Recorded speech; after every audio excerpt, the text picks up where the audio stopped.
اعوذ باللہ من الشیطان الرجیم بسم اللہ الرحمن الرحیم۔ خواتین و حضرات السلام علیکم ورحمۃ اللہ وبرکاتہ و مغفرتہ۔ پروگرام احکام شریعت فقہ حنفی سے متعلقہ مسائل کے ساتھ آپ کی خدمت میں حاضر ہیں۔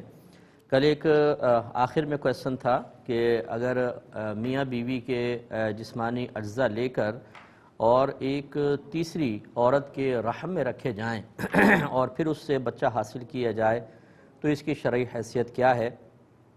تو آپ کو سمجھایا تھا کہ یہ منع ہے، کیونکہ جب مرد اور عورت کے اجزاء ملتے ہیں اور بچہ معرض وجود میں آتا ہے تو ان سے جزئیت اور بعدیت کا رشتہ قائم ہوتا ہے، یعنی وہ بچہ ان کا جز ہوتا ہے اور اس سے رشتے قائم ہوتے ہیں حرمت کے۔ اب اگر غیر کے ساتھ اس طرح کا جز قائم ہو جائے تو ان رشتوں میں اشتباہ پیدا ہوتا ہے، یعنی مشتبہ ہو جاتے ہیں رشتے۔ اسی لیے زنا کو منع کیا ہے کہ زنا کی وجہ سے چونکہ وہ ایک ناجائز تعلق ہوتا ہے تو باپ کے بارے میں اشتباہ پیدا ہوتا ہے، وہ مشتبہ ہو جاتا ہے، تو شریعت نے منع کیا ہے۔ اس لیے یہ تو نہیں کر سکتے ہیں۔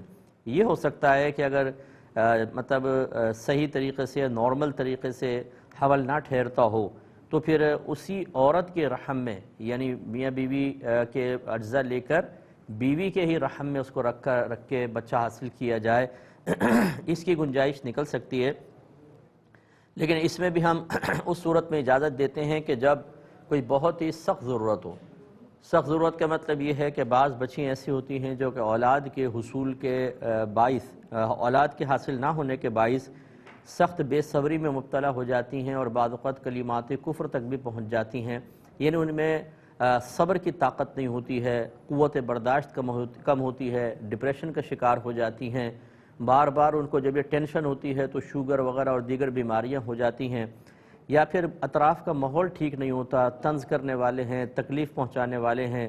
اسی طریقے سے بسا اوقات طلاق تک نوبت آ جاتی ہے، جاہل قسم کے لوگ ہوتے ہیں، وہ بچی کو ٹارچر کرتے ہیں کہ بھئی اگر اب اولاد نہیں ہوئی تو بس پھر تمہیں طلاق دے دی جائے گی اور دوسری شادی لڑکے کی کر دیں گے۔ اس قسم کی جب صورتحال آتی ہے تو پھر اس کی اجازت دے دیتے ہیں، کیونکہ بلا ضرورت ایک عورت بھی کسی دوسری عورت کے سامنے اپنا ستر نہیں کھول سکتی ہے۔ لیکن اب اس طرح کی صورتحال آ جائیں تو پھر یہ دو مشکلات اور دو مصیبتیں جمع ہو گئیں، اس میں چھوٹی مصیبت کو اختیار کر لیا جاتا ہے، تو پھر یہ کہ ستر کھولنے کی بقدر ضرورت اجازت دے دی جائے گی۔ اس میں رائے کا اختلاف ہو سکتا ہے، لیکن ہماری رائے یہی ہے۔ ایک انہوں نے پوچھا تھا بہن نے کہ اگر کوئی نماز میں دوپٹہ عورت کے سر سے گر جائے تو نماز کا حکم کیا ہوگا کہ نماز ٹوٹ جائے گی؟ دیکھیں، پہلی بات تو یہ کہ اتنا باریک دوپٹہ پہن کر نماز پڑھنا کہ اس کے نیچے سے بالوں کی سیاہی جھلک رہی ہو، یہ ستر کا کام نہیں دے گا، پردے کا کام نہیں دے گا، اور یہ ایسے ہی ہے جیسے بغیر دوپٹے کے یا بغیر چادر کے نماز ادا کرنا، اور بال جو ہیں عورت کے ستر میں داخل ہیں تو گویا کہ ستر کھول کے نماز پڑھی اور یہ نماز نہیں ہوگی۔ ہاں، اگر موٹا دوپٹہ تھا اور فرض کر لیں کہ وہ نماز پڑھتے پڑھتے ایک دم کھل کے سرک گیا تو اگر فوراً اس کو 3 بار سبحان اللہ کی مقدار گزرنے سے پہلے فوراً سے پیشتر سر پر لے لیا تو نماز فاسد نہیں ہوگی، لیکن اگر اتنا وقت گزر گیا 3 بار سبحان اللہ کی مقدار، جیسے سبحان اللہ سبحان اللہ سبحان اللہ، جتنا یہ وقت گزرا اتنا گزر کیا ہے تو پھر نماز ٹوٹ جائے گی، فاسد ہو جائے گی، نماز توڑ دیں، دوبارہ اس کو سیٹ کر کے نئے سرے سے نماز کو پڑھنا ہوگا۔ ایک یہ بھائی نے کویسچن کیا کہ اگر کوئی شخص کسی کفریہ بات پر ہنس رہا تھا، اس کی ہنسی دیکھ کر ہمیں بھی ہنسی چھوٹ گئی تو کیا حکم شرع ہوگا؟ دیکھیں، مسئلہ یہ ہے کہ کسی کفریہ بات پر خوش ہونا، یہ فقہاء نے اس کا سخت اس کی گرفت رکھی ہے، کیونکہ کفریہ بات سن کر تو ایک دم دل جل جانا چاہیے، افسوس ہونا چاہیے، صدمے کے آثار ہمارے چہرے پر نمایاں ہونا چاہیے، کیونکہ ایک کامل مومن کفر سے شدید ترین نفرت کرتا ہے۔ نبی کریم صلی اللہ علیہ وسلم نے ارشاد فرمایا کہ انسان ایمان کی حلاوت یعنی مٹھاس اس وقت تک نہیں پا سکتا جب تک وہ کفر میں لوٹنے کو اس طرح ہی ناپسند نہ کرے جیسے آگ میں ڈالے جانے کو ناپسند کرتا ہے، یعنی شدید ترین ناپسند کرے گا، تب کہیں جا کے اس کو ایمان کی حلاوت ملے گی۔ اور حلاوت ایمان کا مطلب یہ ہے کہ علماء فرماتے ہیں اسے عبادات میں لذات حاصل ہوں گی، اس کو لطف حاصل ہوگا۔ تو خلاصہ کلام یہ ہے کہ گویا کہ یہ کامل ایمان کی نشانی ہے۔ اب اگر کوئی کفریہ بات پہ ہنس رہا ہے تو اس کا مطلب ایمان ناقص ہے، ابھی اس کی اتنی وہ نہیں ہے، مطلب ایمان کامل نہیں ہوا۔ اور پھر اس کی ہنسی کو دیکھ کے اگرچہ سامنے والا ہنس رہا ہے، وہ کفر کے اوپر نہیں ہنس رہا، اس کی ہنسی کا انداز بعضوں کا ایسا ہوتا ہے کہ انہیں دیکھ کے ہنسی آ جاتی ہے، تو جو یہ کفریہ بات پہ ہنس رہا ہے اس کو تو کہیں گے لازم کہ تجدید ایمان تجدید نکاح کرو۔ اور جو اس کی ہنسی کو دیکھ کے ہنس رہا ہے، بہرحال اسے بھی اس کو تو افسوس ہونا چاہیے تھا، کیونکہ اس کو یہ تو کم از کم پتہ ہے کہ یہ کفریہ بات پر ہنس رہا ہے، تو اس کو صدمہ ہونا چاہیے تھا، لیکن یہ بھی ہنس رہا ہے، اس لیے احتیاطاً اس کے لیے بھی حکم یہ ہوگا کہ آپ تجدید ایمان تجدید نکاح کریں۔ لیکن اس کے ہنسنے کی کراہت جو پہلے ہنس رہا تھا اس دوسرے والے کی کراہت سے زیادہ ہے، اس کی کم ہے، کیونکہ یہ کفریہ بات پر نہیں، اس کی ہنسی پر ہنس رہا ہے اور وہ کفریہ بات پر ہنس رہا ہے۔ لیکن بہرحال ان چیزوں کو ہنسی مذاق کا ذریعہ نہ بنائیں۔ بعض اوقات مذاق میں انسان ایمان سے محروم ہو جاتا ہے اور شیطان تباہ و برباد کر دیتا ہے۔ ایک یہ کہتے ہیں کہ وضو سے قبل کیا بسم اللہ الرحمن الرحیم پڑھنا ضروری ہے؟ تو ضروری بمعنی فرض یا واجب نہیں ہے، یہ سنت مبارکہ ہے۔ نبی کریم صلی اللہ علیہ وسلم نے ارشاد فرمایا جس نے بغیر بسم اللہ کے وضو کیا اس کے اتنے ہی اعضاء پاک ہوں گے جتنے پر پانی گزرا، اور جس نے بسم اللہ پڑھ کر وضو کیا تو اللہ تعالیٰ اس کے پورے بدن کو پاک و صاف فرما دیتا ہے۔ اب یہ پاک و صاف گناہوں سے پاکی بھی ہو سکتی ہے اور نجاست سے اور آلودگی سے پاکی بھی مراد لی جا سکتی ہے۔ یہ کہتے ہیں اگر کوئی قرآن مجید پڑھ رہا تھا اور اچانک اس سے قرآن پڑھنے میں کوئی غلطی ہوئی اور اس کو دیکھ کر ہنسی آ گئی تو کیا حکم شرع ہوگا؟ دیکھیں اس میں بعض اوقات ہوتا ہے وہی جیسے ابھی میں نے عرض کیا تھا، کسی کا انداز دیکھ کر یا کوئی عجیب سا، کیونکہ ہم جب عام گفتگو میں بھی کسی کی آواز لڑکھڑا جاتی ہے، وہ لڑکا کہنا چاہتا ہے اور لکڑا نکل جاتا ہے تو ہمیں ہنسی چھڑ جاتی ہے۔ اس میں کسی کا مذاق اڑانا مقصود نہیں ہوتا بلکہ ایک فطری تقاضا ہے، ایک دم ہنسی آ جاتی ہے۔ تو اس میں عام بول چال میں تو ایسی گرفت نہیں تھی، لیکن قرآن عظیم کوئی غلط پڑھے، اب چاہے انداز پر آپ کو ہنسی آئی ہو یا قرآن پڑھنے پر مناسب نہیں ہے، اور اس میں اگر اس کی دل آزاری ہوئی ہو تو پھر تو گناہ بھی ہے، تو بہرحال اللہ تعالیٰ کی بارگاہ میں توبہ کر لینی چاہیے۔ لیکن یہ کلمات کفر یعنی یہ کفر میں شامل نہیں ہوگا، کیونکہ یہاں خدا نخواستہ قرآن کو حقیر سمجھنا نہیں ہے اور کوئی ایسے مسئلہ نہیں ہے، تو لہٰذا توبہ کر لے اللہ کی بارگاہ میں، لیکن کافر وغیرہ نہیں ہوگا۔ کالر ہمارے ساتھ ہیں، السلام علیکم۔ وعلیکم السلام جی سر، میں نے یہ پوچھنا تھا اپنا یہ جو قسطوں میں جو چیزیں لیتے ہیں، جی ٹھیک ہے، ان کے بارے میں پوچھنا تھا، یہ ٹھیک ہے، میں بتاتا حرام ہوں ہے انشاءاللہ۔ حلال ہے جائز؟ ٹھیک ہے میں بتاتا ہوں۔ اور ایک اور کالر ہیں، السلام علیکم۔ السلام علیکم۔ جی وعلیکم السلام۔ جی مسئلہ میرا پہلا سوال یہ ہے کہ ایک شخص کی واجب الادا نمازیں تھیں، پر ان کو لوٹانے کے لیے وہ قضا کی نیت کرتا ہے کہ نیت کی میں نے قضا کی، تو کیا اس طرح سے یہ صحیح ہو جاتی ہے اس کی نماز؟ اور اگر مستحب وقت کے اندر کوئی نماز واجب الادا ہو جائے اور بھی وقت بھی ہے تو کیا اس طرح سے کہہ سکتا ہے کہ میری جو مطلب ادا کی نیت کر سکتا ہے اس کو لوٹانے کے لیے، یا واجب الادا کی کرے گا؟ چلیں اور آخری سوال سر یہ ہے کہ ایک شخص نہ روزے رکھتا رہا ساری زندگی، پر اس کو یہ پتہ ہی نہیں تھا کہ ان افعال سے روزہ ٹوٹ جاتا ہے، اب اس کو علم ہوا ہے تو جی کس سے روزہ ٹوٹ جاتا ہے؟ کہ ان افعال سے تو روزہ ٹوٹ جاتا ہے۔ اچھا، جن افعال سے ٹوٹتا ہے اس کو پتہ نہیں تھا، ٹھیک ہے، جی جی جی جی تو اب اس کو پتہ چلا، اس کو علم ہوا، تو اب وہ روزے واپس سارے رکھ رہا ہے، تو وہ نیت کرتا ہے کہ میں نیت کرتا ہوں قضا کی، کل کے قضا روزے کی، تو اس طرح کرتا ہے، یہ صحیح ہے اس طرح کرنا اس کی نیت، یا کیا کرنا چاہیے اس کو؟ انشاءاللہ بتاتا ہوں۔ ایک کویسچن مزید یہ آفر آیا تھا کہ ایک شخص کہتا ہے کہ میں نے ویزا حاصل کرنے کے لیے باہر کے ملک میں مذہب تبدیل کرنے کی درخواست پیش کی، وہ کیس چلتا رہا لیکن میری درخواست ریجیکٹ ہو گئی، لیکن اس دوران میں نے اپنے اس کفر کے اوپر فتاوی بھی حاصل کر لیے، اور جب کسی نے پوچھا تو میں چرچ بھی وہ گیا مطلب، اور تمام اس نے لوازمات پورے کر لیے اور اس کی درخواست بھی رد ہو گئی۔ اب وہ کہتا ہے میں بڑا نادم اور شرمندہ ہوں، تو کیا حکم شرع ہوگا؟ اور بعض لوگ مجھے کہتے ہیں کہ اس پہ کفارہ بھی دینا ہوگا، تو کفارہ کیا ہے؟ لیکن اس پہ ہم پہلے بھی کلام کر چکے ہیں کہ مادی اشیاء، دنیاوی آسائشیں اور اس کی نعمتیں، انہیں حاصل کرنے کے لیے بعض اوقات انسان اس طرح مطلب اپنی عقل سے بالکل ماورا ہو کر، عقل کو پیچھے پس پشت پھینک کر دیوانگی کے ساتھ ایسے عمل کر لیتا ہے کہ جیسے اسے جنت حاصل ہو رہی ہے۔ اگر کچھ نعمتیں مل بھی گئیں، باہر کا ویزا مل بھی گیا، بھائی کتنے عرصے تک کھا لیں گے؟ اور جو باہر کے ملکوں میں ہیں کیا ہر ایک بہت ہی خوشحال ہے؟ ہم جیسے لوگوں سے پوچھیں، جو بیچارہ ہر تیسرا آدمی باہر والا کسی نہ کسی جہت سے پریشان ہے، کوئی بزنس کے اعتبار سے، کوئی بچوں کی نافرمانی کے اعتبار سے، عورتیں اپنے شوہروں کی بے راہ روی کی وجہ سے، شوہر جو ہیں اپنی بیویوں کی بدتمیزیوں کی وجہ سے کیونکہ ان کو قانونی پروٹیکشن حاصل ہے، کوئی اور وجوہات کی بنا پر کوئی کسی جگہ پر مکمل طور پہ خوش نہیں ہے۔ اگر چند آسائشیں ہیں تو 50 مصیبتیں۔ اسی طرح ہمارے یہاں اگر چند مصیبتیں ہیں تو بہت سی چیزوں کے اندر راحت اور سکون بھی ہے۔ تو دنیاوی سکون حاصل کرنے کے لیے اپنی آخرت کی بربادی کا سامان کرنا یہ ایک سمجھدار آدمی کا کام نہیں ہے۔ تو بہرحال جب کوئی کفر کا ارادہ، پختہ ارادہ کر لیتا ہے تو سمجھ لیں وہ کافر ہو گیا۔ تو آپ بھی دائرہ اسلام سے باہر ہو گئے، اور جب کوئی کلمہ گو دائرہ اسلام سے باہر ہوتا ہے تو اس کو مرتد کہتے ہیں، یعنی یہ تو بہت ہی بدترین کفار کی قسم میں سے ہے، اور یہ جہنم کے بہت ہی نچلے طبقوں کے اندر رہیں گے اگر توبہ نہ کریں تو اگر وہ کوئی ہمارے ایسے بھائی میں سن رہے ہیں یا اور بہنیں ایسی میں سن رہی ہیں تو سب سے پہلے تو آپ کو فوراً سے پیشتر اللہ تعالیٰ کی بارگاہ میں شدید خوف کے ساتھ توبہ کرنی ہوگی۔ توبہ کریں، فوراً تجدید ایمان کریں، اور جس بھی مذہب کو آپ نے اختیار کیا تھا، جو بھی مذہب باطل تھا، اس سے بیزاریت کا اظہار آپ کو کرنا پڑے گا کہ میں اس مذہب کی باطل عقائد سے بالکل بیزار ہوں۔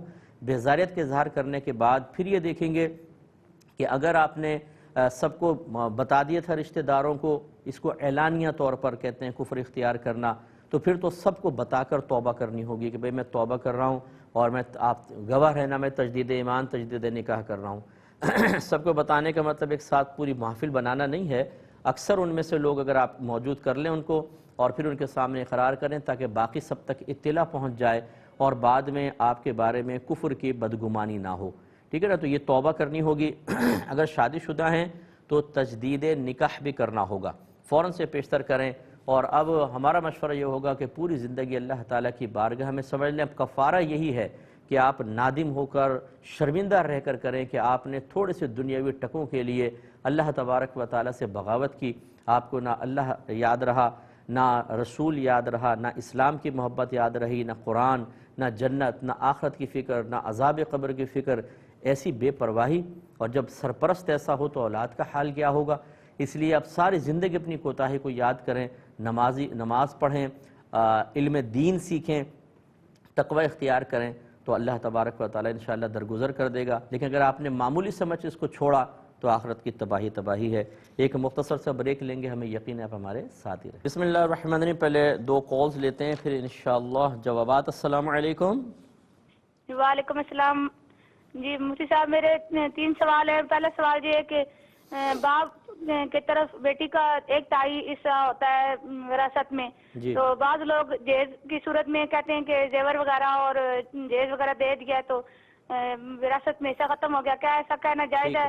اور دوسرا سوال یہ ہے کہ انار کا درخت یا پودا لگانے سے گھر میں پریشانیاں آ جاتی ہیں، یہ اکثر ایسے لوگوں کو کہتے سننا ہے۔ ٹھیک ہے، میں بتاتا ہوں۔ اور ایک اور کالر ہیں۔ السلام علیکم۔ جی وعلیکم السلام، محمد ابو بکر قادری عرض کر رہا ہوں۔ قبلہ میرے 2 سوال ہیں۔ جی بولیے۔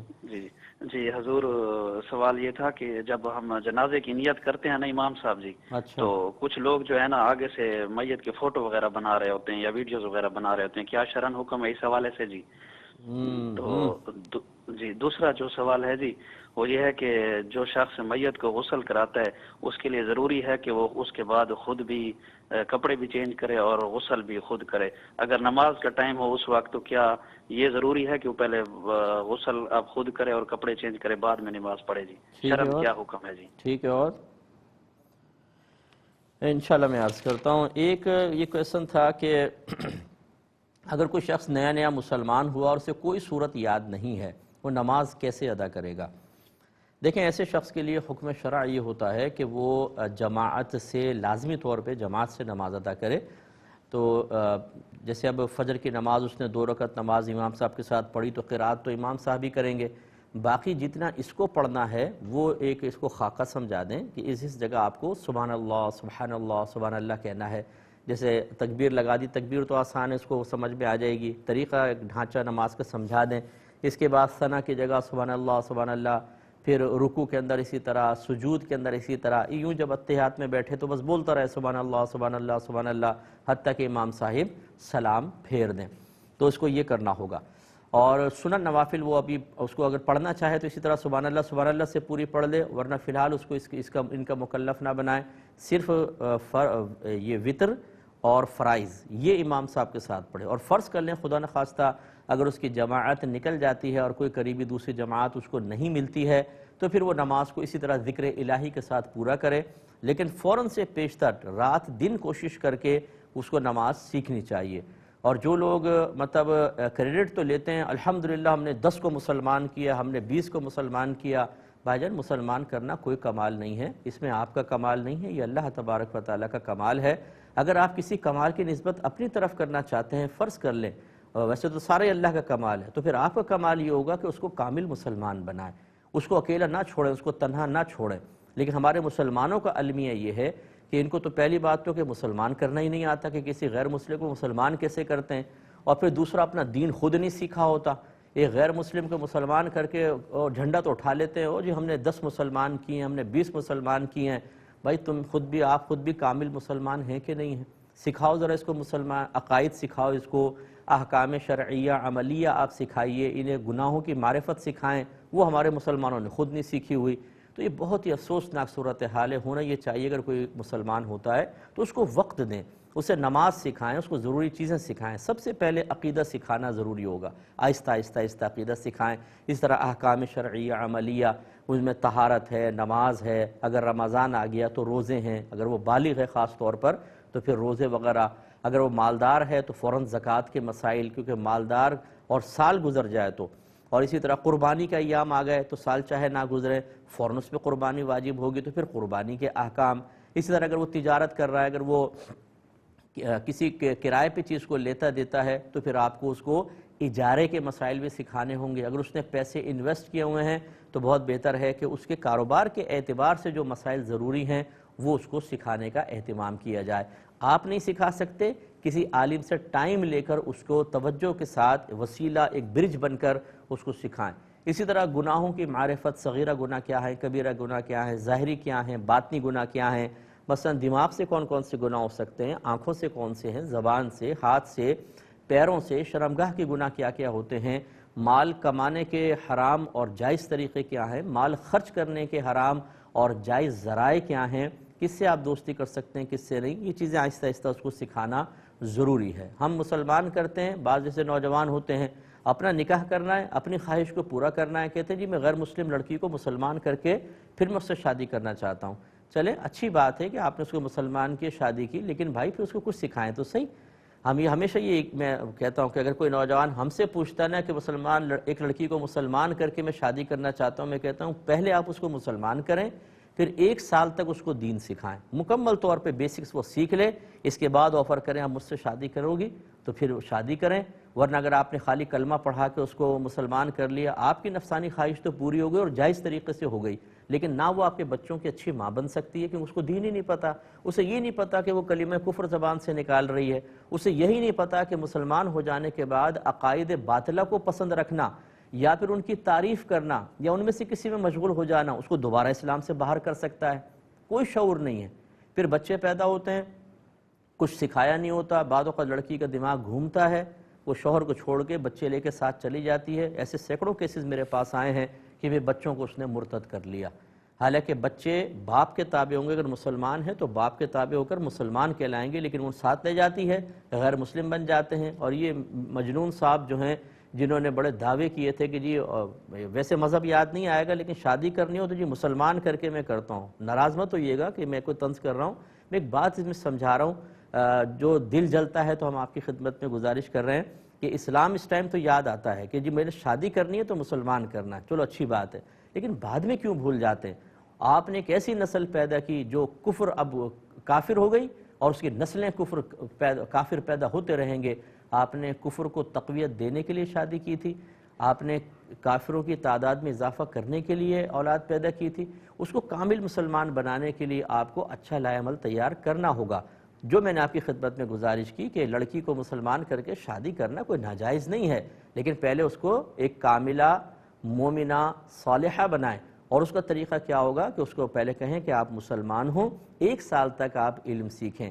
اگر کسی کے پاس کوئی ذریعہ نہیں ہے مجھے بتائیے گا، میں انشاءاللہ آپ کو ذریعہ فراہم کر دیتا ہوں، لیکن یہ اسی شرط کے ساتھ کہ 1 سال تک وہ علم سیکھے، ماشاءاللہ کامل مسلمان بنے، اس کے بعد آپ شادی کریں، انشاءاللہ ساری زندگی آپ سکھی رہیں گے، وہ آپ کی اطاعت کرے گی. جب آپ مذہب کو درمیان میں رکھ کر اور اس کو فوقیت دے کر پھر تعلق جوڑتے ہیں، اب آپ اس تعلق کو جوڑنے کے لیے آپ کو محنت کرنے کی ضرورت نہیں، مذہب جوڑ کر رکھے گا. کیونکہ جہاں ٹوٹنے لگے گا آپ کہیں گے دیکھیں اسلام یہ کہتا ہے، وہ بھی اسلام کو قبول مانے گی، اسلام کی تعلیمات. اسلام خالی کلمہ پڑھانے تک، باقی اپنی عقل اور سب سوچ، اور اس کے ساتھ ہم چاہتے ہیں اب یہ میری بن کر رہے. بعض اوقات سوچ کیمسٹری میچ نہیں کرتی ہے، سوچ میں ہم آہنگی پیدا نہیں ہوتی ہے. اسلام کو ویسے آپ نے فوقیت نہیں دی تھی، کون بیچ میں ثالث کا کردار ادا کرے گا؟ نتیجہ نکلتا ہے وہ باہر ہو جاتی ہے. امید ہے کہ آپ ہماری بات سمجھ گئے ہوں گے. ایک یہ بھائی نے فرمایا کہ ہمارا بچہ تھا، بڑا دردناک سی واقعہ تھا، وہ کہتے ہیں کہ اس کی کچھ اندرونی بیماری تھی، ہمیں پتہ نہ چلا. جب علامات ظاہر ہونا شروع ہوئی تو ہم گھبرائے، ڈاکٹر کے پاس گئے. ڈاکٹر نے فوراً اس کا علاج شروع کیا اور اس نے کہا کہ آپ نے بہت دیر کر دی، اس بچے کے بچنے کی امید نہیں ہے، پھر بھی آپ آپریشن کروا لیں. ہم نے کروایا اور وہ کہتے ہیں اس پر ہمارا تقریباً 1 کروڑ روپے خرچ ہوا، اور لیکن اس کے بعد بھی کچھ ہی دن بعد بچے کا جگر فیل ہو گیا اور اس کا انتقال ہو گیا. اللہ تعالیٰ بچے کی بخشش و مغفرت فرمائے. وہ جوان بچہ تھا، میں نے جب معلومات حاصل کی. اب یہ کہتے ہیں پہلی بات یہ کہ کیا ہمارا بچہ شہید ہے کہ نہیں.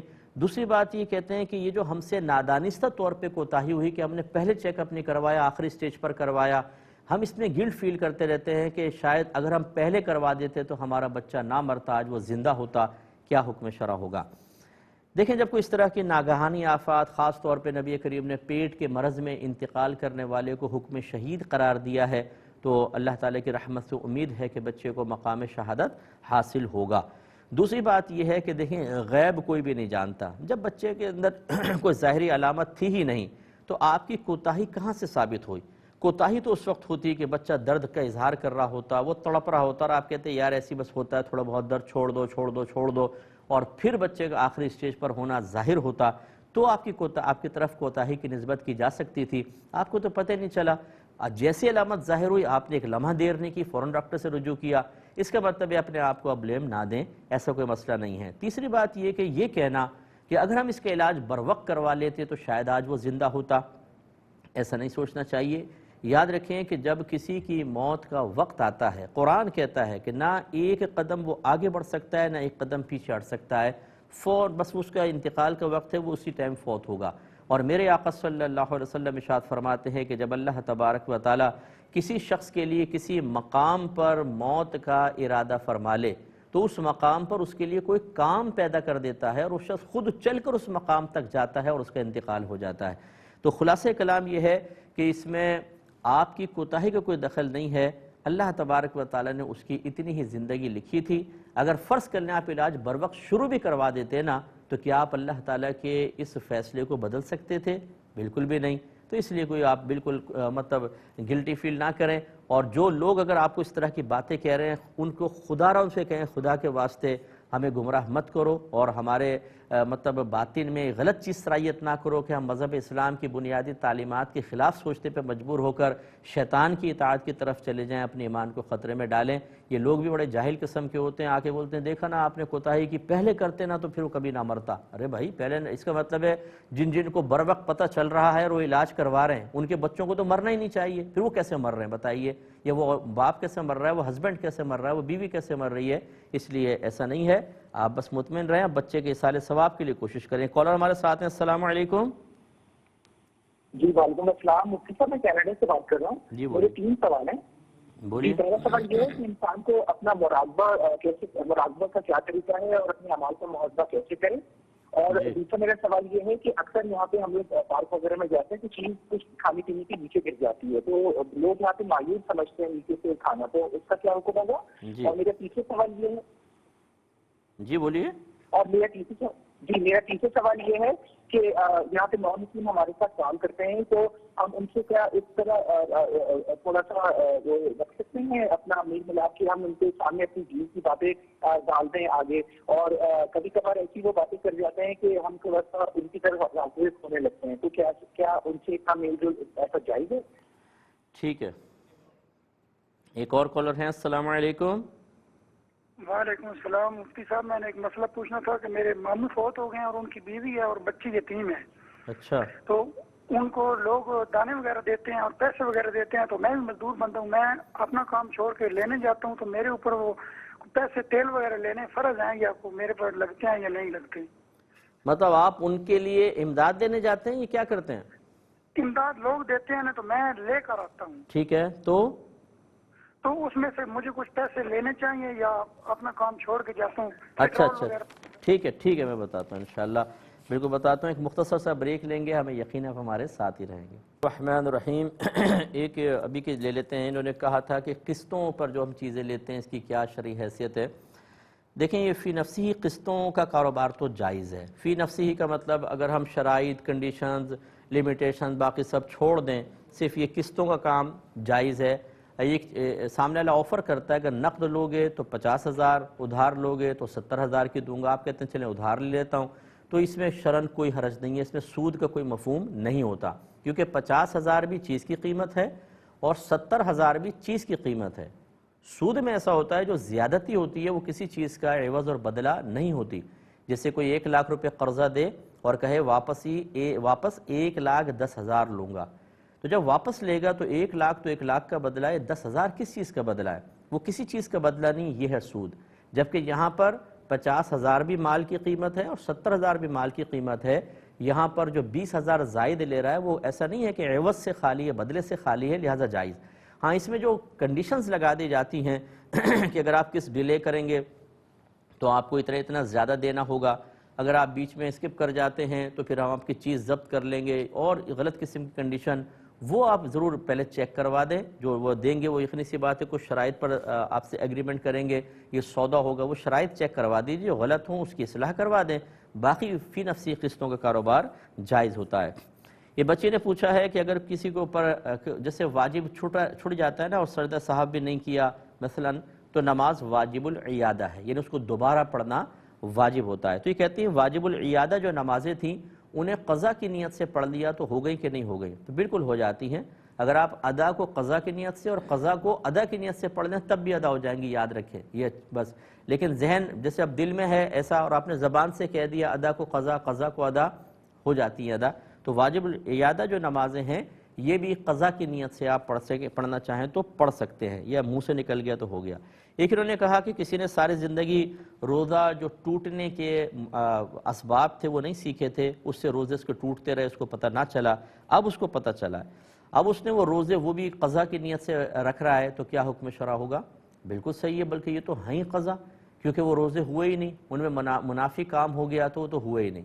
ہاں, یہ ضرور ہے اگر وہ عاقل بالغ تھا تو بعض اوقات جان بوجھ کر روزہ ٹوٹنے پر قضا کے ساتھ کفارہ بھی لازم ہوتا ہے. اس لیے وہ یہ ذرا تحقیق کر لے کہ جن افعال سے اس نے روزہ توڑا ان میں سے کسی پر کفارہ تو لازم نہیں ہے. اگر کفارہ لازم ہوگا تو 60 روزے کفارے کے ہوں گے, 1 قضا کا ہوگا. تو بہرحال یہ قضا کی نیت سے روزے رکھے گا.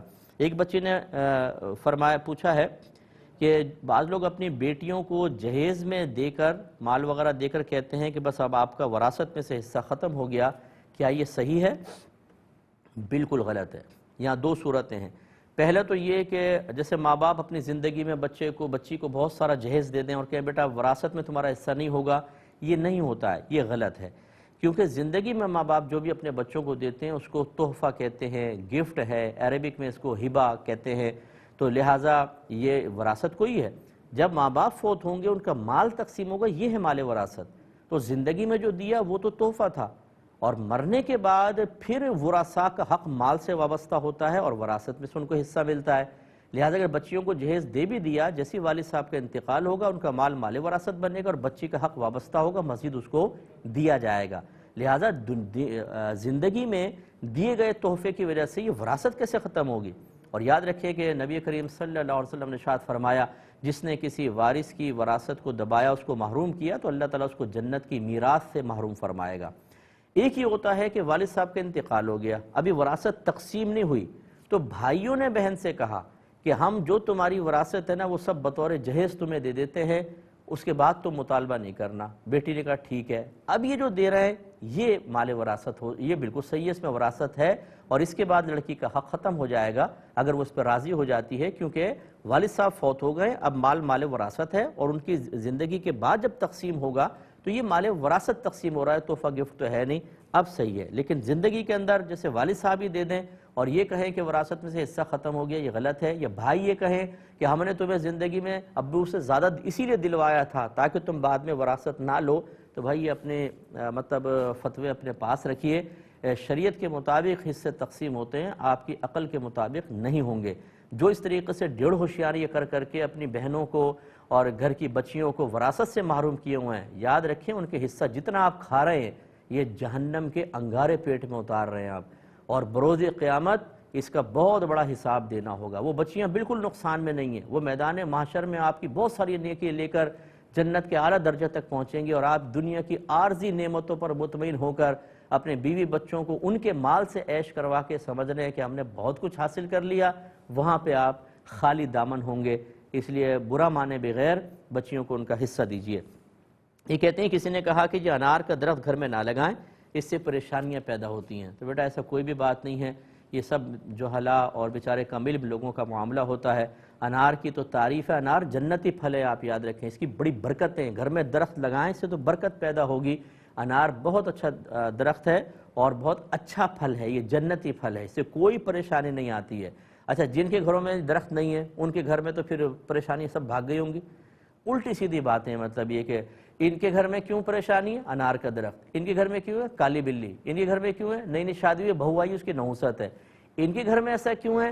جی ان کے ہاں بچہ پیدا ہو رہا ہے، جب سے بچہ پیدا ہوا ویسے یہ بچہ منحوس ہے۔ ارے بھائی اس طرح کہاں آپ نسبتیں کر رہے ہیں اور بغیر کسی شرعی دلیل کے، بالکل غلط ہے۔ ایک کہتے ہیں کہ امام صاحب بعض اوقات جنازہ شروع کر دیتے ہیں اور لوگ سامنے ہی اس کی ویڈیو بنا رہے ہوتے ہیں اور سیلفیاں کھینچ رہے ہوتے ہیں، کیا حکم شرع ہوگا؟ پہلی بات تو یہ آپ غور کر لیں کہ دنیا کی بے ثباتی کتنی ہے، مردہ پڑا ہوا ہے وہ فوٹو کھینچ رہے ہیں، نہیں بنا رہے۔ چلیں کوئی مذہبی شخصیت ہوگی تو پھر بھی یہ شرعاً بالکل جائز نہیں ہے، جس وقت نماز ادا کر رہے ہوں نبی کریم صلی اللہ علیہ وسلم نے نمازی کے آگے سے گزرنے کو کیوں منع کیا؟ نمازی کی توجہ بٹے گی، اس کا جو اللہ تعالیٰ کے ساتھ ایک تعلق قائم ہو جاتا ہے، اس تعلق کے بیچ میں، اس تعلق میں آپ مداخلت بیجا کے مرتکب ہو رہے ہیں، تو کم از کم نماز جب شروع ہو جائے تو سکون سے ایک طرف ہو جائیں، اس کے بعد اپنی کارروائیاں کریں، تو بہرحال سخت خلاف شرع اور مکروہ ہے۔ ایک کہتے ہیں کہ غسل میت کے بعد کیا کپڑے تبدیل کرنے ہوتے ہیں؟ جی کوئی تبدیل نہیں کرنے ہوتے، زیادہ سے زیادہ اگر چھینٹیں بھی آئی ہیں تو مستعمل پانی ہے، ہاں اگر اس کے بدن پہ بلڈ وغیرہ تھا فرض کر لیں، اس سے پانی چھو کے آپ کے کپڑے تک پہنچا تو پھر آپ کے کپڑے ناپاک ہوئے، انہیں پاک کرنا ہوگا، لیکن غسل اس پر بھی واجب نہیں ہوتا، جتنی چھینٹیں آئیں اتنے اعضاء بس دھو لیں۔ مراقبہ اور محاسبہ اعمال، اس کے انشاءاللہ میں آپ کو تفصیلاً نیکسٹ پروگرام میں عرض کروں گا، اور ابھی میری کتاب بھی آ رہی ہے الحمدللہ قرب الہی کے نام سے، اس میں بڑی تفصیل ہے ان چیزوں کی۔ کھانے کی چیز گر جائے تو اٹھانا، باہر کے ملک میں اگر معیوب محسوس ہو کم از کم ڈسٹ بن میں ایک ایسی سائڈ میں ڈال دیں کہ جانور وغیرہ کھا لے۔ نان مسلم جو اگر ہیں ان سے میل ملاپ آپ رکھ سکتے ہیں، لیکن اپنے دین کی حفاظت کے ساتھ، زیادہ گہرائی کے ساتھ نہ ملیں، باہر آپ اس سے دور بھی نہیں رہ سکتے ہیں۔ دعا سلام رکھیں، اپنے مذہب کو اچھے انداز سے پیش کریں، مذہب پر عمل کریں تاکہ وہ اس طرف مائل ہوں۔ اور جو یہ کہتے ہیں کہ ان کی ممانی اور ان کی شاید ماموں کی جو بچی ہے اس کے لیے آپ اگر کچھ لے کر آتے ہیں اور اپنا ڈیوٹی چھوڑ کر جاتے ہیں تو آپ ان کے بتائے بغیر ان کے مال میں سے نہیں لے سکتے، کیونکہ وہ مال ان کا ہے۔ آپ بتا دیں کہ میں جاؤں گا تو مجھے اتنا دے دیں کیونکہ میں کام چھوڑ کر جا رہا ہوں، مجھے پیٹرول ڈلوا دیجیے گا، یا تو جرت پیدا کر کے آپ کہہ دیں اور ان کے برا ماننے کا بالکل خیال نہ کریں، لیکن ان کے بتائے بغیر آپ لیں گے تو یہ غلط ہوگا، یہ چوری کہلائے گی، آپ کو اس کا حق حاصل نہیں ہے۔ ایک ابھی تھوڑا سا بس وقت ہے تو میں ایک اور عرض کر دیتا ہوں کہ انہوں نے کہا تھا کہ بعض اوقات نان مسلمز کی باتیں سن کر ان کی طرف دل مائل ہونا شروع ہو جاتا ہے۔ یاد رکھیں کہ اگر ایسا ہو تو پھر آپ پر فرض ہوگا جدائی اختیار کرنا، ان سے پھر دور رہنا، کیونکہ اگر خدا نخواستہ کسی دوسرے مذہب کی کوئی بات دل میں اثر کر گئی اور اپنے مذہب کی تعلیمات کمتر، حقیر یا نامناسب محسوس ہونے لگیں تو ایمانی ضائع ہو جائے گا۔ اللہ تعالیٰ سمجھنے کی توفیق عطا فرمائے، اپنے میزبان کو، ہماری کیو ٹی وی کی پوری ٹیم کو اجازت مرحمت فرمائیں۔ آپ ہمارے لیے دعا کیجئے، ہم آپ کے لیے دعا گو ہیں کہ اللہ تبارک و تعالیٰ آپ کو، آپ کی اولاد کو جنت الفردوس میں نبی کریم صلی اللہ علیہ وسلم کا پڑوس عطا فرمائے۔ آمین۔ وآخر دعوانا ان الحمدللہ رب العالمین۔